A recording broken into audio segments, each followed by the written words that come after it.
ये पुली है, velocity ratio 6 की है, जो लोड है 180 kgf है। अब पहले तो समझिए कि लोड जो है वो 180 kgf है। Through a vertical height of 30 metre effort requires is 50 kgf which is applied in downward, calculate the work done. बात समझ आई बाबू? वर्क डन निकालना। अब जो वर्क डन किससे निकालना है? एफर्ट का निकालना है। मेरी बात समझ में आ रही है? वर्क डन किससे निकालना है? तो एफर्ट का अगर हमें वर्क डन निकालना है तो जो एफर्ट है वो हमें दिया हुआ है 50 kgf। न्यूटन में करेंगे। अब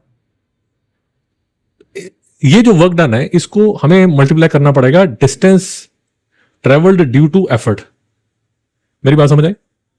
वो डी कैसे निकालेंगे उसकी अभी डिस्कशन करते हैं। समझ गया ना? ये लो यार, ये लो यार, अभी 2 मिनट में निकाल ही लेते हैं। ये 1 सेकंड मैं निकाल ही लेता हूँ यार, ताकि कंफ्यूजन चली जाए।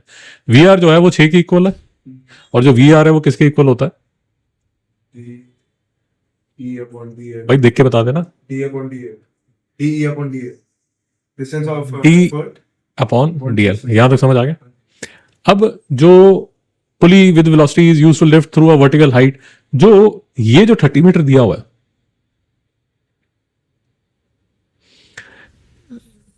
बहुत ही सिंपल केस ले लेते हैं, बहुत ही सिंपल केस ले लेते हैं। एक बढ़ने पर एक कंफ्यूजन है। हाँ, जब 50 kgf हमने लिया तो हम 10 से मल्टीप्लाई नहीं करेंगे न्यूटन में जाने के? 2 मिनट दीजिए, बस 2 मिनट दीजिए, 2 मिनट दीजिए। यहां पर आप लगा रहे हैं एफर्ट, और ये जो एफर्ट है इसकी वजह से आप ऐसे नीचे डीई मूव कर रहे हैं, और आपका जो लोड है वो जा रहा है ऐसे ऊपर। तो ये है आपकी लोड साइड, और यहां पर आपका जो डिस्टेंस है वो कवर्ड बाय द लोड है। मेरी बात ही समझ आई? अब क्वेश्चन फिर से देखिए। पुली सिस्टम है, वेलोसिटी रेशो 6 दी हुई है, to lift a load 180 kgf through a vertical height of 30 metre. तो आपका जो लोड है जो 180 kgf का है वो कितना ऊपर जा रहा है? वो जा रहा है 30 मीटर। नहीं समझ में आया बाबू? मेरी बात समझ में आई? तो आपको दिया क्या जा रहा है? उन्होंने डीएल दिया है, क्योंकि आपका लोड ऊपर जा रहा है। वो लोड को ऊपर लेने के लिए आप कितना एफर्ट लगा रहे हैं वो दिया जाएगा डीएल इंटू 6। नहीं समझ में आया बाबू? नहीं, ये क्लियर है। अरे 2 मिनट शांति रखिए। तो डीई जो है वो कितना, किसके इक्वल हो जाएगा? 6 into 180 180 मीटर। अब मैं इसलिए बोल रहा हूं कि वो नंबर 180 मीटर लिखा हुआ है। अब इस नंबर को समझने की कोशिश कीजिए। नंबर में एक ज्ञान छुपा हुआ है, और वो ज्ञान क्या छुपा हुआ है ध्यान से देखिए। अगर आपको लोड को 30 मीटर ऊपर लेना है तो आपको एफर्ट कितना लगाना पड़ेगा? 180 मीटर। अभी भी समझ नहीं आया बाबू? अच्छा, वो कहने का मतलब ये वडाला आरटीओ में जाइए, वहां पर हैवी मशीन जो है वो पुली से जब ऊपर खींचते हैं तो आप जब देखोगे ना तो बड़ा अजीब सा लगता है कि चेन जो आदमी है वो बहुत ज्यादा खींच रहा होता है, बहुत ज्यादा चेन खींच रहा होता है, बट जो लोड है वो आराम से ऊपर जा रहा होता है। मेरी बात नहीं समझ आई? जैसे वो देखते हैं ना बाकी नहीं नहीं नहीं, उसमें वो सीन अलग है।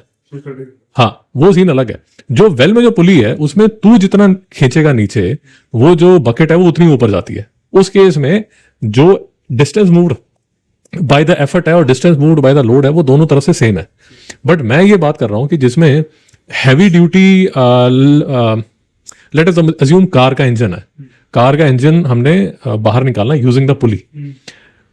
उसमें जो वो पुली लगी होती है उसमें जो आदमी उस इंजन को ऊपर खींच रहा होता है वो चेन को बहुत ज्यादा खींच रहा होता है, बट वो जो इंजन साइड की जो चेन होती है वो बड़े आराम से ऊपर जा रही होती है।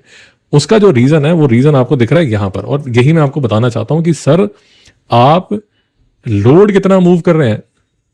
30 मीटर, और एफर्ट में आप कितना डिस्टेंस मूव कर रहे हैं? 180 मीटर। कहने का मतलब वो जो मैकेनिक है अगर उसने इंजन जो है हैवी इंजन जो है वो 30 मीटर ऊपर खींचना है तो उसको कितनी चेन नीचे खींचनी पड़ेगी? उसको 180 मीटर खींचनी पड़ेगी। और ये जो नजर आता है ये नजर आता है वेलोसिटी रेशो, ये जो 6 का जो फैक्टर नजर आ रहा है यहां पर नजर आ रहा है। बाबू समझ नहीं आ रहा?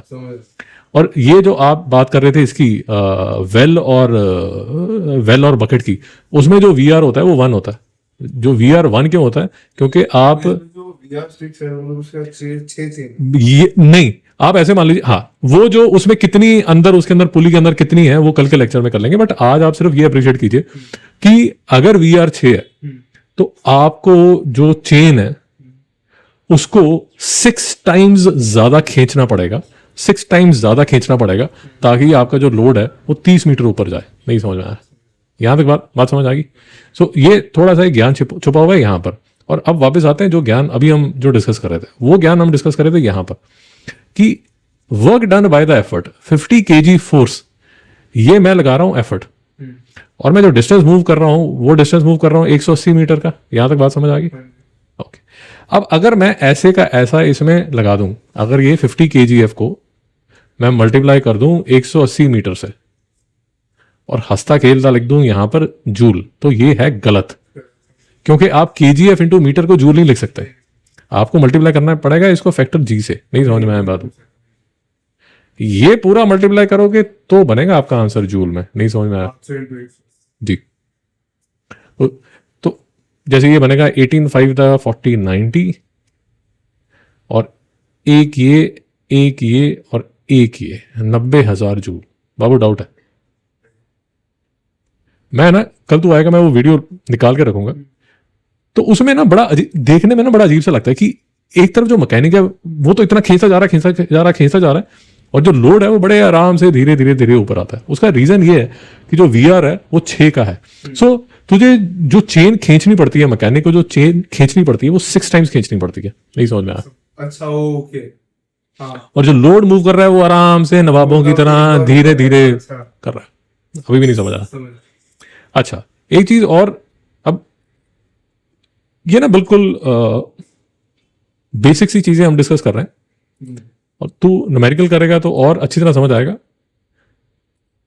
अब जब तू न्यूमेरिकल करेगा उसमें क्या क्या चीजों का ध्यान रखना है मैं तुझे वही बता रहा हूं, ताकि हर बार जाके खड्डे में ना घुस जाए। तो